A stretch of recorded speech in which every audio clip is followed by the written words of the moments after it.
নমস্কাৰ মহিলাকে আপোনালোক সকলোকে মহিলাকিজ কিচেনলৈ স্বাগতম জনাইছোঁ। বহুত দিন বিৰতিৰ পিছত আপোনালোকৰ ওচৰলৈ এটা নতুন ৰেচিপি লৈ আকৌ আহিছোঁ। ৰেচিপিটো হৈছে মাখানাৰ ক্ষীৰ। এয়া মাখানা হয়। এইখিনি পদুম ফুলৰ গুটিয়েদি বনাই বিগ বজাৰ বা এনেকুৱা দোকানত পেকেটত পোৱা যায়। মই আজি ইয়াৰে ক্ষীৰ বনাবলৈ লৈছোঁ। এতিয়া এই মাখানাখিনি ভাজিবৰ বাবে গেছত এখন কেৰাহী বহাই গেছটো অন কৰি দিছোঁ। এতিয়া কেৰাহী গৰম হোৱাত ইয়াতে মই 2 চামুচ ঘি দিছোঁ। এতিয়া এইখিনি মই মচমচীয়া হোৱালৈকে ভাজি ল'ম। এই মাখানা খাবলৈ বহুত টেষ্টি হয় আৰু এনেদৰে ভাজিও খাব পাৰি বা ক্ষীৰ বনাইও খাব পাৰে। এই মাখানা হাই প্ৰটিনযুক্ত খাদ্য হয়। এইটো ব্ৰতত থাকিলেও খাব পাৰে এনেদৰে ভাজি আৰু এনেদৰে ক্ষীৰ বনাইও খাব পাৰি। মাখানা ভজা হৈ গৈছে। এতিয়া এইখন কেৰাহীতে মই অকণমান ঘি দি পিঠাগুড়ি অকণমান ভাজি লৈছোঁ। এতিয়া এই পিঠাগুড়িখিনি ভজা হৈ গৈছে।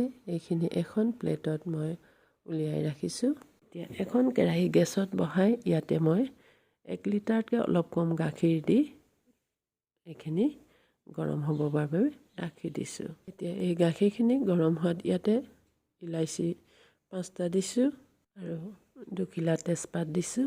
ক্ষীৰ বুলি ক'লে তেজপাত আৰু ইলাচি গোন্ধ আহিলে বহুত ভাল লাগে। এতিয়া ইয়াৰে অলপ মাখানা মই এটা মিক্সিং জাৰত ভৰাই এইখিনি আধা খুন্দা কৰি লৈছোঁ। এতিয়া গাখীৰখিনি গৰম হোৱাত ইয়াতে মই ভাজি লোৱা মাখানাখিনি এড কৰি দিছোঁ আৰু গেছটো মিডিয়াম ফ্লেমত ৰাখি দিছোঁ। মিক্সিত পিচি লোৱা মাখানাখিনিও এড কৰি দিছোঁ। এতিয়া কাজুখিনি মিলাই এনেদৰে অলপ সময় সিজিবৰ বাবে মাজে মাজে লৰাই আছোঁ। মাখানাত প্ৰচুৰ পৰিমাণে প্ৰটিন পোৱা যায়। ক্ষীৰখিনি ডাঠ হৈ অহালৈকে এইখিনি মাজে মাজে লৰাই থাকিব লাগিব যাতে তলত লাগি নধৰে।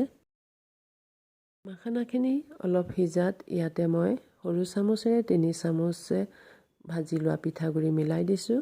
পিঠাগুড়িখিনি মিলালে ক্ষীৰকণ অলপ ডাঠ হ'ব, সেয়েহে মই পিঠাগুড়ি মিলাইছোঁ।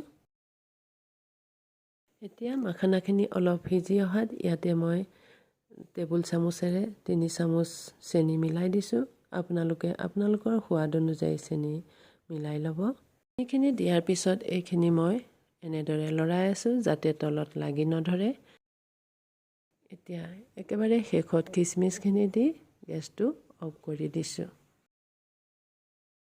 এইখিনি অলপ ঠাণ্ডা হোৱাত এটা বাউলত উলিয়াই এনেদৰে পৰিৱেশন কৰিলোঁ।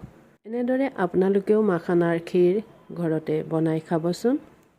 সৰু সৰু ল'ৰা ছোৱালীৰ লগতে ঘৰত যদি বয়সস্থ লোক আছে তেখেতসকলক এনেদৰে মাখানাৰ ক্ষীৰ বনাই খুৱাব পাৰে। মোৰ এই মাখানাৰ ক্ষীৰৰ ৰেচিপিটো কেনে পালে জনাবচোন। ভিডিঅ'টো চোৱাৰ বাবে বহুত বহুত ধন্যবাদ। শুভৰাত্ৰি।